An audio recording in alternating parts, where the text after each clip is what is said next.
we're so different the way that we like communicate what we're going for. Like I'll be like, imagine a box with a little like cracker in the like it's the most random thing you could imagine. I'm like painting this super crazy picture and he's just like, yeah, whatever. I don't know if you actually understand those things, but he makes it happen somehow. She said, make it sound blue. Yeah. Make it sound red. And I mean it will, you know? Like, take a pipe cleaner. If you had a pipe cleaner and you bent it in half and you tried to shove it, like, I don't know. I don't know how much of that is even legitimate from my end either, but yeah.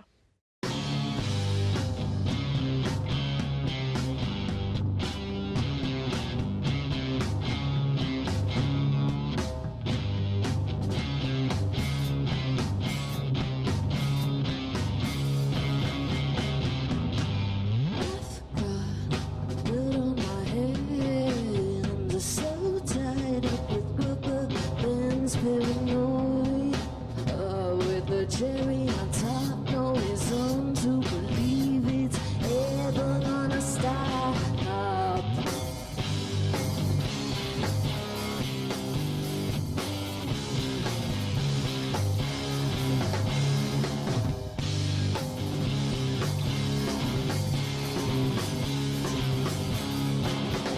There's a small thing that's been making me sweat. Tracing over my silhouette, yeah, the small things bring me to my knees. I wanna be the only one I wanna breathe. I'm very much into just like loud noise, rock, aggressive kind of music, punk stuff.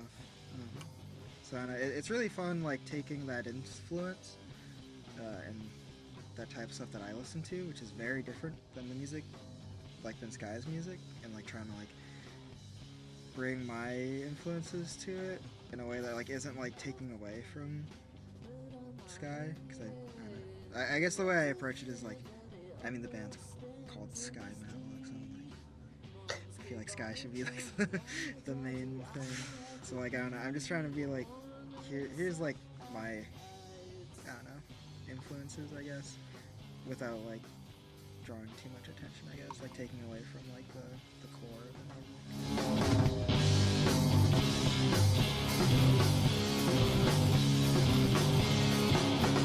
There's the small things that make me sweat. Fingers tracing over my silhouette, yeah, the small things feel like melodies. I wanna be the only one I wanna be.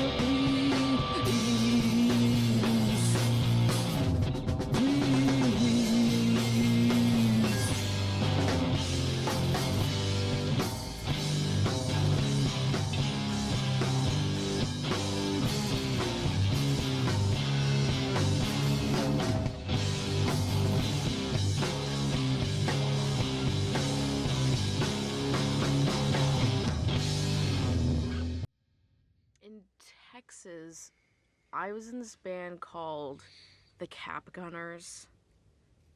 We were together for 2 days, but we played enough in like my friend Bobby's garage, and it was like the main influence was, is it Meat Bodies? I'm thinking like Meat Puppets, but I think the Meat Bodies or something like that. Something with meat in it. Just like very loud, very punky. And yeah, I mean, it was just all kind of... We didn't really perform, I guess, but I played with a lot of people that just... We were just playing and learning to work with each other, and... Yeah. Yeah. But, I mean, Sean. I was in a few bands in Texas. The main one was this band called The Goofs. It's like a punk band. They were sick. We have an album out. Although we don't play anymore because I'm not in Texas.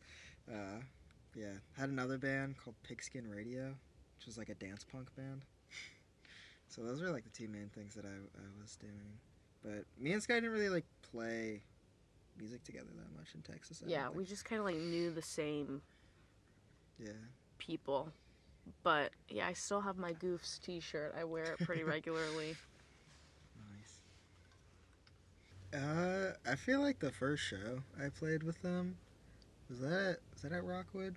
Was that where the first show? Yeah, we played at Rockwood, and it was so funny because we all walked in, and at this point we were just finding out that there's only one stage left. Like, there were 3, and we got there, it's like, oh no, you're playing at the last stage, the other one's closed, and it's like the smallest room, and there's like someone just acoustic opening, and we're just kind of like,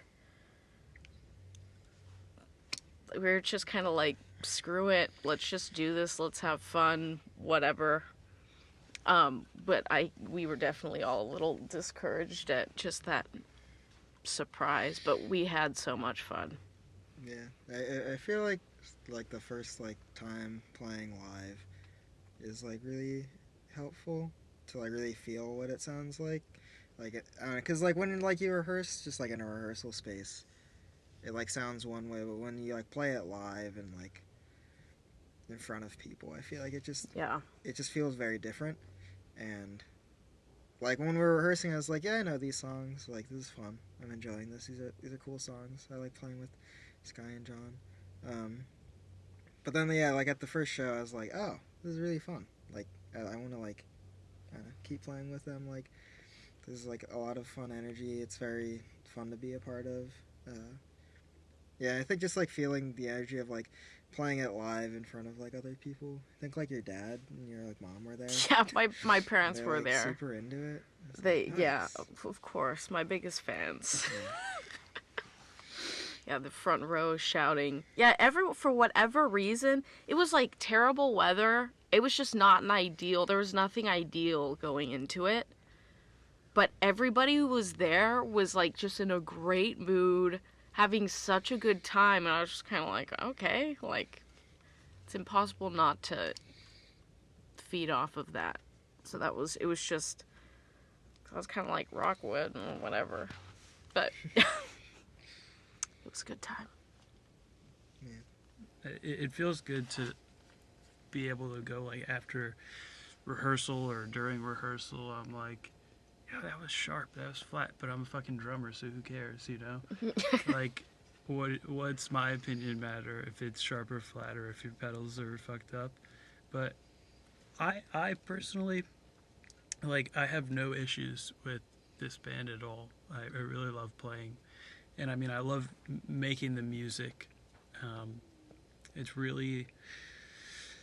It's the music that I wanted to play for so long, and you know, I'd got a few situations I got caught up with other other people that I thought could like fulfill this like need to play this type of music.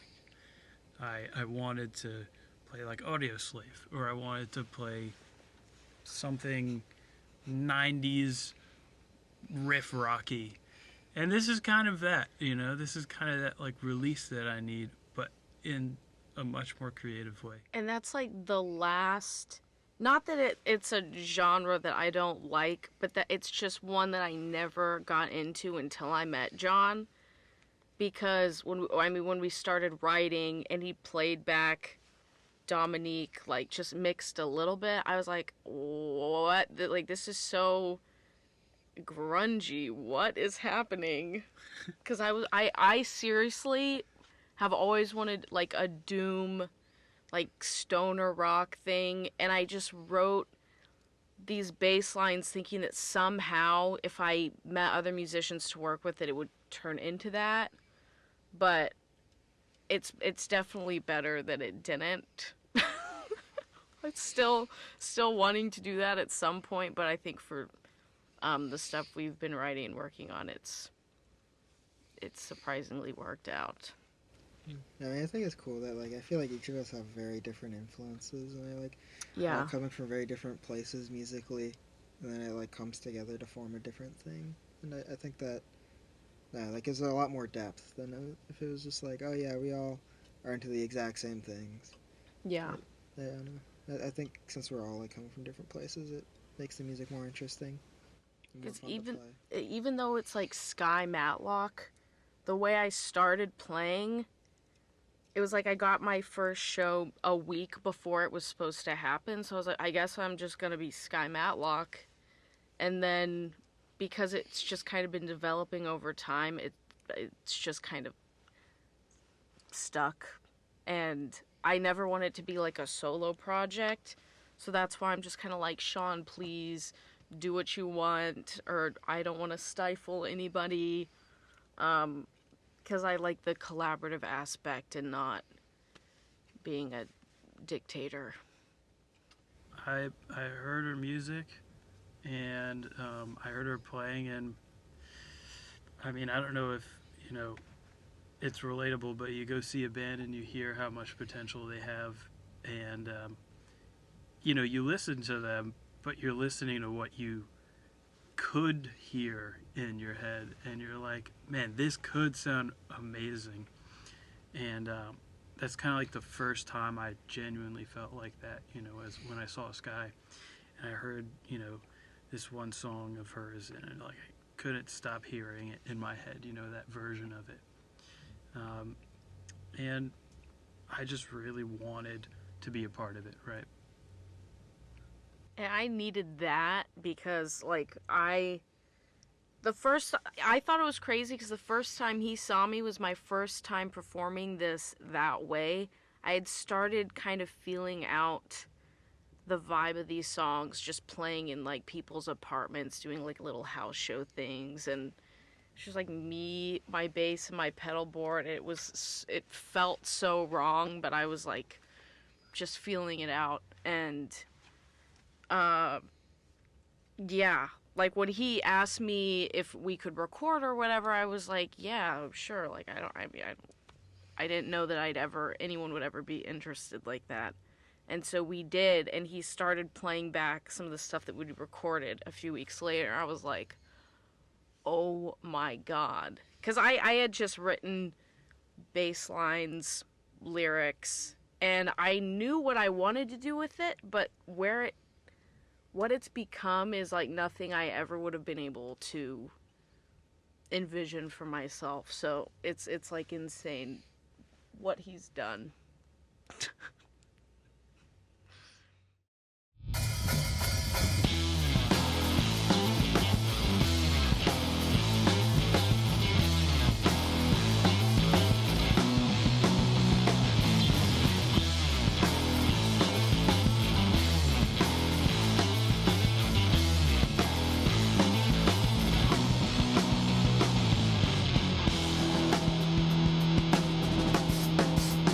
He cuts me in two and paints my body blue. I'm closer to death, suffocating on your breath. I try to shout, but you're buried in the ground. What's it all about?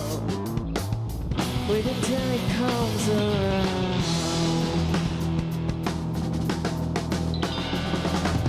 Paint my body blue. Paint my body blue.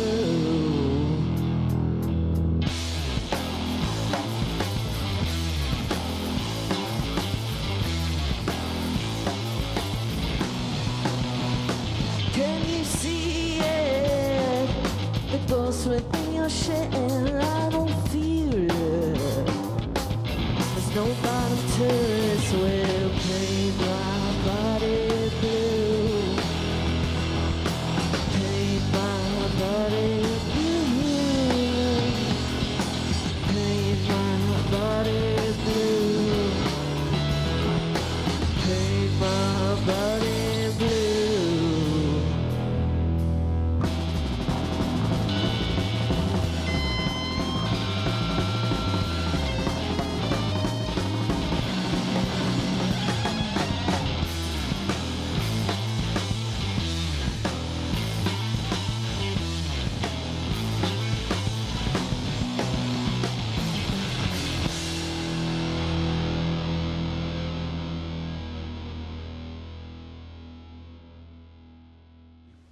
something that I do need to say though, and that's to the future SKYE Matlock, the future band, right, is to continue being yourself, because that's why the music sounds good to you right now. Because when I play, when SKYE plays, I know I make sure that she feels this way. And I mean, Sean, he just is himself. That's why he works. It feels great to play, and it's one of those recipes where we all together, we don't work as, you know, one band really, but on each song we make the song sound whole, you know? That's it.